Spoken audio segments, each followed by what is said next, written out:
I accept the Nobel Prize for Peace at a moment when 22 million Negroes of the United States are engaged in a creative battle to end the long night of racial injustice. I accept this award on behalf of a civil rights movement which is moving with determination and a majestic scorn for risk and danger to establish a reign of freedom and a rule of justice. I am mindful that debilitating and grinding poverty afflicts my people and chains them to the lowest rung of the economic ladder. Therefore, I must ask why this prize is awarded to a movement which is beleaguered and committed to unrelenting struggle, to a movement which has not yet won the very peace and brotherhood which is the essence of the Nobel Prize. After contemplation, I conclude that this award which I receive on behalf of that movement is a profound recognition that nonviolence is the answer to the crucial political and moral questions of our time. The need for man to overcome oppression and violence without resorting to violence and oppression. If this is to be achieved, man must evolve for all human conflict a method which rejects revenge, aggression, and retaliation.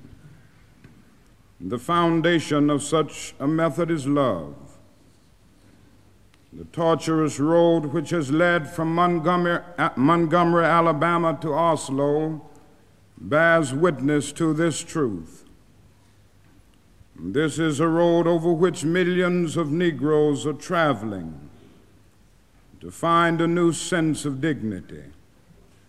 I accept this award today with an abiding faith in America and an audacious faith in the future of mankind. I refuse to accept despair as the final response to the ambiguities of history. I refuse to accept the idea that the isness of man's present nature makes him morally incapable of reaching up for the eternal oughtness that forever confronts him. I refuse to accept the idea that man is mere flotsam and jetsam in the river of life, unable to influence the unfolding events which surround him. I refuse to accept the view that mankind is so tragically bound to the starless midnight of racism and war that the bright daybreak of peace and brotherhood can never become a reality. I have the audacity to believe that peoples everywhere can have 3 meals a day for their bodies, education and culture for their minds, and dignity, equality, and freedom for their spirits. I believe that what self-centered men have torn down, men other-centered can build up. I still believe that one day mankind will bow before the altars of God and be crowned triumphant over war and bloodshed and nonviolent redemptive goodwill, proclaim the rule of the land, and the lion and the lamb shall lie down together, and every man shall sit under his own vine and fig tree, and none shall be afraid. I still believe that we shall overcome. Today I come to Oslo as a trustee, inspired and with renewed dedication to humanity.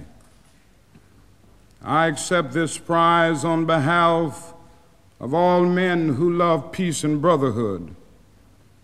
I say I come as a trustee, but in the depths of my heart I am aware that this prize is much more than an honor to me personally.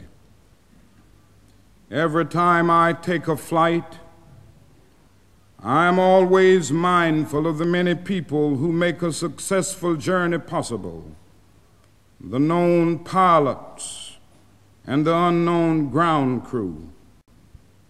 You honor the dedicated pilots of our struggle who has set at the controls as the freedom movement soared into orbit. You honor the ground crew without whose labor and sacrifice the jet flights to freedom could never have left the earth. Most of these people will never make the headlines, and their names will never appear in Who's Who.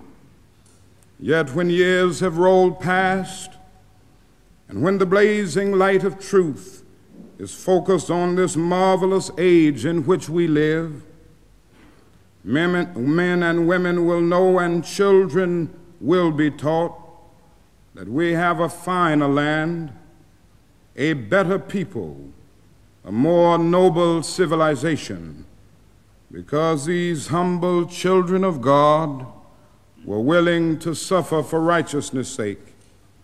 I think Alfred Nobel would know what I mean when I say I accept this award in the spirit of a curator of some precious heirloom which he holds in trust for its true owners, all those to whom truth is beauty and beauty truth, and in whose eyes the beauty of genuine brotherhood and peace is more precious than diamonds or silver or gold.